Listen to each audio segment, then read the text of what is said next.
ನಮಸ್ತೆ. ಎಸ್, ನಿಮ್ಮಿಂದಲೇ ಆರಂಭ ಮಾಡ್ತೀನಿ. ಗಡಿ ಭಾಗದಲ್ಲೇ ನೀವಿದ್ದೀರಿ, ನಿಮ್ಮಲ್ಲೇನಾದ್ರೂ ತುಮಕೂರು ಭಾಗದಲ್ಲಿ ಕೇಸ್ಗಳು ಜಾಸ್ತಿ ಆಗಿದೆಯಾ ಸರ್? ಸ್ಕ್ರೀನಿಂಗ್ ಹೆಂಗ್ ನಡೀತಾ ಇದೆ?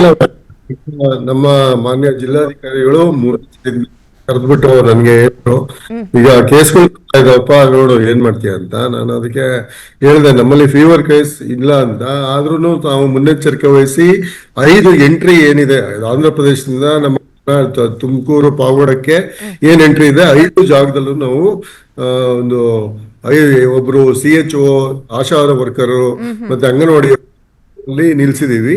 ಪ್ರತಿ ಬಸ್ಸಲ್ಲಿ ಮತ್ತೆ ವೆಹಿಕಲ್ ಅಲ್ಲಿ ಬರ್ತಕ್ಕಂತ ನಿಂತ್ಕೊಂಡು ಅವ್ರ ಅಡ್ರೆಸ್ ಅದನ್ನೆಲ್ಲ ನೇಮ್ ಮಾಡ್ತೀವಿ. ಮತ್ತೆ ಅವ್ರಿಗೆ ಟೆಂಪರೇಚರ್ ಮತ್ತೆ SpO2 ಅದೆಲ್ಲ ಮಾಡ್ಕೊಂಡು ಎಂಟ್ರಿ ಮಾಡ್ಕೊಂಡಿರ್ತೀವಿ. ನಮ್ಮ ಬಾರ್ಡರ್ ಯಾರು ಜನ ಪ್ಯಾನಿಕ್ ಆಗಿಲ್ಲ, ಎಲ್ಲರೂ ಆರಾಮಾಗಿ ಚೆನ್ನಾಗಿದ್ದಾರೆ. ನಾನು ಬಾರ್ಡರ್ ಏರಿಯಾಗೆಲ್ಲ ವಿಸಿಟ್ ಕೊಟ್ಟಿದ್ದೀನಿ. ಸೊ ಹಂಗಾಗಿ ಎಲ್ರಿಗೆ ಆತಂಕ ಪಡೋಂಥದ್ದು ನಮ್ಮ ಜಿಲ್ಲೆಯಲ್ಲಿ ಏನೂ ಇಲ್ಲ. ನಮ್ಮಲ್ಲಿ ಯಾವ್ದು ಕೇಸೇ ಇಲ್ಲ. ಅಕಸ್ಮಾತ್ ಏನಾದ್ರು ಪಾಸಿಟಿವ್ನೆಸ್ ಏನಾದ್ರು ಅಂದ್ರೆ ನಾವು ಪಾವಗಡದಲ್ಲಿ ಒಂದು 20 ಬೆಡ್ ರೆಡಿ ಮಾಡಿದೀವಿ, ಐಸೋಲೇಟ್ ಮಾಡ್ಲಿಕ್ಕೋಸ್ಕರ ಇದೆಲ್ಲ ಮಾಡಿದೀವಿ. ನಿನ್ನೆ ಆದಂತ ಜಿಲ್ಲಾ ಮಟ್ಟದಲ್ಲಿ ಆದಂತ ಮೀಟಿಂಗ್ ಅಲ್ಲಿ DCM ಸಾಹೇಬ್ರು, ನಮ್ಮ ಜಿಲ್ಲಾಧಿಕಾರಿಗಳು ಮತ್ತೆ ನಮ್ಮ ಡಿಸ್ಟ್ರಿಕ್ಟ್ ನ ಹೆಡ್ ಅವರೆಲ್ಲ ಸೇರಿ ನನಗೆ ಇನ್ಸ್ಟ್ರಕ್ಷನ್ ಮಾಡಿದಾರೆ, ಎಲ್ಲ ಚೆನ್ನಾಗಿ ಇದ್ ಮಾಡ್ಬೇಕು ಅಲ್ಲೆಲ್ಲ ಅಂತ ಮಾಡಿದೀವಿ. ನಾವು ಅದನ್ನ ಯಾವುದೇ ನಮ್ಮಲ್ಲಿ ತುಮಕೂರು ಜಿಲ್ಲೆಯಲ್ಲಿ ಯಾವುದೇ ತರ ಕೊರೋನಾ ಆತಂಕ ಎಲ್ಲೂ ಇಲ್ಲ. ನಾವು ಅವ್ರಿಗೇನ್ ಇನ್ಸಿಸ್ಟ್ ಮಾಡ್ತೀವಿ, ಎಲ್ಲ ನೀಟಾಗಿರಿ, ಮಾಸ್ಕ್ ಹಾಕೊಂಡು ಓಡಾಡಿ, ಮತ್ತೆ ಎಲ್ಲ ನಿಮ್ ಹ್ಯಾಂಡ್ ಹೈಜೀನ್ ನ ಮೇಂಟೈನ್ ಮಾಡಿ, ಯಾವ್ದು ತೊಂದರೆ ಆಗಲ್ಲ, ಯಾರಿಗೂ ಎಫೆಕ್ಟ್ ಆಗಲ್ಲ ಅಂತ ನಾವು ಹೇಳಿದೀವಿ. ನಮ್ಮಲ್ಲಿ ಫೀವರ್ ಕೇಸ್ ಏನು ಇನ್ಕ್ರೀಸ್ ಆಗಿಲ್ಲ. ಸೊ ಹಂಗಾಗಿ ನಮ್ಗೆ ಆತಂಕ ಪಡುವಂತ ಇದಿಲ್ಲ. ಎಸ್ ಡಾಕ್ಟರ್, ಬರ್ತೀನಿ, ನಾನು ನಿಮ್ಮ ಹತ್ರ ಬರ್ತೀನಿ. ಡಾಕ್ಟರ್ ಸುನೀಲ್ ಅವರೇ, ಈಗ ನೀವು ಕರೋನಾ ಅಂತಲ್ಲ, ಯಾವುದೇ ಕಾಯಿಲೆ ಇರಲಿ ಮೊದಲು ಹೇಳೋದು ಆತಂಕ ಪಡ್ಬಿಡಿ, ಭಯ ಪಡ್ಬಿಡಿ, ಗಾಬರಿ ಆಗಬೇಡಿ ಅಂತ. ಬಟ್ ಸ್ಟಿಲ್ ಕರೋನಾ ಇರಲಿ ಮತ್ತೊಂದಿರಲಿ, ಆರೋಗ್ಯ ಹದಗೆಡ್ತು ಅಂದರೆ ನಾವು ಮಾಡುವ ಮೊದಲ ಕೆಲಸವೇ ಆತಂಕ ಪಡುವಂಥದ್ದು. ಸೊ ಈಗಿನ ಈ ಕರೋನಾ ಎಷ್ಟು ಡೇಂಜರ್ಸ್ ಅಂತ ನಿಮ್ಗೆ ಅನ್ಸುತ್ತೆ? ಹೇಗೆ ನೋಡ್ಬೇಕು ನಾವು ಇದನ್ನು? ಅಲ್ಲ, ಈಗ ನೋಡ್ತಾ ಹೋದಾಗ ಇದರಲ್ಲೇನು ನಮಗೆ ಅನಿಸಿರೋ ಪ್ರಕಾರ ಇದು ಸಿವಿಯಾರಿಟಿ ಏನಿಲ್ಲ. It is a very mild form of virus. But ಏನಾಗಿದೆ ಅಂದರೆ ಈಗ ಆಲ್ರೆಡಿ 12 ಕೇಸಸ್ ರಿಪೋರ್ಟ್ ಆಗಿದೆ, 4 ಡೆತ್ ಆಗಿದೆ. ಸೊ ಯಾವಾಗಲೂ ಡೆತ್ ಆದಾಗ ಏನಾಗುತ್ತೆ, ಜನರು ಆತಂಕ ಪಡೋಂಥ ಸಾಧ್ಯತೆ ಇರುತ್ತೆ. ಈಗ ನೀವು ಆಂಧ್ರದ ರಿಪೋರ್ಟ್ ನೋಡಿದರೆ ಆ 4 ಕೇಸು ಯಾವುದು ಕೋವಿಡಿಂದ ಡೈರೆಕ್ಟಾಗಿ ತೀರ್ಕೊಂಡಿಲ್ಲ, ಇಂಡೈರೆಕ್ಟ್ ಎಫೆಕ್ಟ್ ಅಂತ ಹೇಳ್ತೀವಿ. ಅಂದರೆ ಮೇ ಬಿ ಅವರಿಗೆ ಡಯಾಬಿಟಿಸ್ ಇತ್ತು, ಹೈಪರ್ ಟೆನ್ಷನ್ ಇತ್ತು, ಆ ಥರ ಇತ್ತು, ಹಾಗಾಗಿ ಅವ್ರು ತೀರ್ಕೊಂಡಿದ್ದಾರೆ.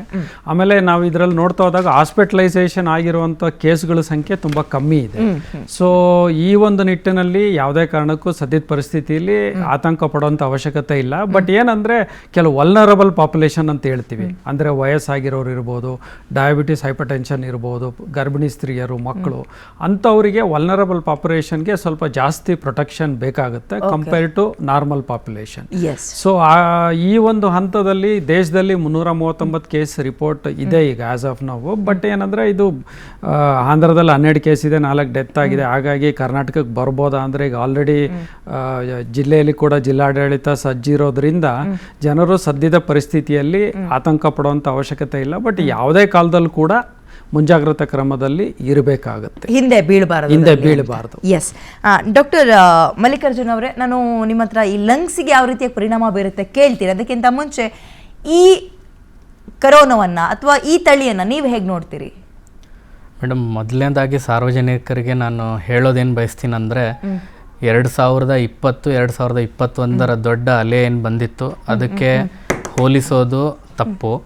ಆದರೆ ಎಚ್ಚರಿಕೆ ಇರಬೇಕು, ಅದರಿಂದ ಪ್ರಿಪೇರ್ಡ್ನೆಸ್ ಮಾಡ್ಕೊಂಡು ಇರಬೇಕು, ಅದು ಮಾತ್ರ ಹೇಳಕ್ಕೆ ಇಷ್ಟಪಡ್ತೀನಿ.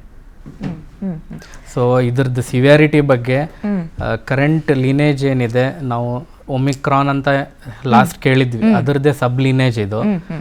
ಸೊ ಅದರದ್ದೇ ಸಬ್ ಲೀನೇಜಸ್ ಅಲ್ಲಿ ಮ್ಯೂಟೇಟ್ ಆಗಿ ಇವಾಲ್ವ್ ಆಗಿ ವೈರಸ್ ಚೇಂಜ್ ಆಗ್ತಾ ಇದೆ. ಸದ್ಯದಲ್ಲಿ ಅದು ಮೈಲ್ಡ್ ಇನ್ಫೆಕ್ಷನ್ಸೇ ಮಾಡ್ತಿದೆ ಉಂಟು, ಅಥವಾ ಸೀರಿಯಸ್ ಆಗಿ ಇನ್ಕ್ರೀಸ್ಡ್ ಡೆತ್ಸ್ ಆಗಲಿ, ಹಾಸ್ಪಿಟಲಲ್ಲಿ ತುಂಬ ಕೇಸಸ್ ಅಡ್ಮಿಟ್ ಆಗೋದು, ಆ ಥರ ಯಾವುದೂ ಕಾಣಿಸ್ತಿಲ್ಲ. ಓಕೆ, ಬರ್ತೀನಿ ಸರ್ ನಾನು ನಿಮ್ಮ ಹತ್ರ. ಈಗ ತಾನೇ ಮತ್ತೊಬ್ಬ ಗೆಸ್ಟ್ ನಮ್ಮ ಸ್ಟುಡಿಯೋವನ್ನು ಜಾಯ್ನ್ ಆಗಿದ್ದಾರೆ, ಯುವ ವಿಜ್ಞಾನಿ ದಿವ್ಯಾ ಚಂದ್ರಾಧರೆ. ಮೇಡಮ್ ನಮಸ್ಕಾರ, ಕಾರ್ಯಕ್ರಮಕ್ಕೆ ಸ್ವಾಗತ. ಈ ಲಾಸ್ಟ್ ಟೈಮಲ್ಲ ಕರೋನಾ ಅಂದ ತಕ್ಷಣ ಇನ್ನೂ ನಮಗೆ ನೆನಪಿದೆ, RT-PCR ಮಾಡಿಸಿದ್ರಾ ಅಂತ ಕೇಳ್ತಾ ಇದ್ರು. ಈಗ 6 ವರ್ಷ ಗ್ಯಾಪ್ ಕೊಟ್ಬಿಟ್ಟಿದೆ ಕರೋನಾ. ನೀವು ಒಂಚೂರು ಅಪ್ಡೇಟ್ ಆಗಿ ಟೆಕ್ನಾಲಜಿಲಿ ಅಂತ. ಸೊ RT-PCR ಟೆಸ್ಟ್ ಬಿಟ್ಟು ಬೇರೆ ಏನಾದರೂ ಅಪ್ಡೇಟ್ ಆಗಿದ್ದೀವ ನಾವು, ವೆರಿ ಕ್ವಿಕ್ ಆಗಿ ರಿಸಲ್ಟ್ ಬರೋ ಥರ? ಸೊ ಈಗ ರ್ಯಾಪಿಡ್ ಆಂಟಿಜೆನ್ ಟೆಸ್ಟ್ ಕಿಟ್ಸ್ ಏನಂತೀರ ಅವಾಗ ಪ್ರೀವಿಯಸ್ಲಿ ಏನು ಇನ್ವೆಂಟ್ ಮಾಡಿದ್ರು ಅದು ಇವಾಗೂ ವ್ಯಾಲಿಡ್ ಇದೆ. ಬಟ್ RT-PCR ಅಂತ ಹೇಳ್ತೀವಲ್ಲ, RNA ಎಕ್ಸ್ಟ್ರಾಕ್ಷನ್ ಕಿಟ್ಸ್, ಅದರಲ್ಲಿ ಸ್ವಲ್ಪ ಪ್ರೋಬ್ಸು ಪ್ರೈಮರ್ಸು ಇದೆಲ್ಲ ಚೇಂಜ್ ಆಗಬೇಕಾಗುತ್ತೆ. ಹೇಗೆ ವೈರಸ್ ಮ್ಯೂಟೇಟ್ ಆಗುತ್ತೋ ಆ ಟೆಸ್ಟಿಂಗ್ ಪ್ರೊಸೀಜರ್ ಕಿಟ್ಸಲ್ಲಿ, ಕಿಟ್ ಮ್ಯಾನುಫ್ಯಾಕ್ಚರಿಂಗಲ್ಲಿ ಸರ್ಟನ್ ಪ್ರೋಬ್ಸು ಪ್ರೈಮರ್ಸು ಚೇಂಜ್ ಮಾಡಬೇಕಾಗುತ್ತೆ. ಹ್ಯೂಜ್ ಚೇಂಜ್ ಏನಿಲ್ಲ, ಸ್ವಲ್ಪ ಡಿಫ್ರೆನ್ಸಸ್ ಮಾಡಬೇಕಾಗಿ ಬರುತ್ತೆ. ಬಟ್ ರ್ಯಾಪಿಡ್ ಆಂಟಿಜೆನ್ ಕಿಟ್ಸ್ ಏನಿದೆಯೋ ಅದು ಎಫಿಕೆಸಿ ತುಂಬ ಚೆನ್ನಾಗಿದೆ. ಇಮಿಡಿಯೇಟ್ ಸ್ಕ್ರೀನಿಂಗ್ ಅಂತ ಹೇಳ್ತಾರಲ್ಲ, ಇಮಿಡಿಯೇಟ್ ಸ್ಕ್ರೀನಿಂಗ್ಗೆ ಅದು ಯೂಸ್ಫುಲ್ ಇದೆ. ಇಫ್ ಫೌಂಡ್ ಏನಾದರೂ ಪಾಸಿಟಿವ್ ರ್ಯಾಪಿಡ್ ಟೆಸ್ಟಲ್ಲಿ ಫರ್ದರ್ ಇನ್ವೆಸ್ಟಿಗೇಷನ್ಗೆ RT-PCRಗೆ ಹೋಗೋದು ಒಳ್ಳೆಯದು.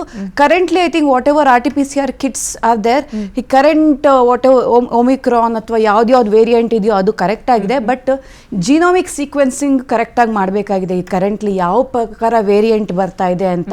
ಯಾಕಂದರೆ ಇದೇನು ಹ್ಯೂಜ್ ಇಂಪ್ಯಾಕ್ಟ್ ಮಾಡುತ್ತೆ ಅನ್ನಂಗೆ ಕಾಣ್ತಿಲ್ಲ. Because world wide 56 countries recent cases ನೋಡಿದ್ರೆ 56 ಕಂಟ್ರೀಸಲ್ಲಿ ಆಲ್ಮೋಸ್ಟ್ 16,000 ಕೇಸಸ್ಸು ಕೋವಿಡ್ ಕೇಸಸ್ ಕಂಡು ಬಂದಿದೆ.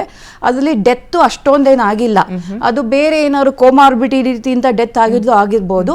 ಬಟ್ ಡೆತ್ತು ಅಷ್ಟೊಂದೇನು ಕಾಣಿಸ್ಕೊಂಡಿಲ್ಲ. ಅದರಿಂದ ಆತಂಕ ಪಡೋ ಅಗತ್ಯ ಇಲ್ಲ. ನಮ್ಮ ವೈದ್ಯಕೀಯ ಅಥವಾ ಟೆಸ್ಟಿಂಗ್ ಲ್ಯಾಬೊರೇಟರಿ ಸಿಸ್ಟಮ್ ತುಂಬ ಚೆನ್ನಾಗಿದೆ.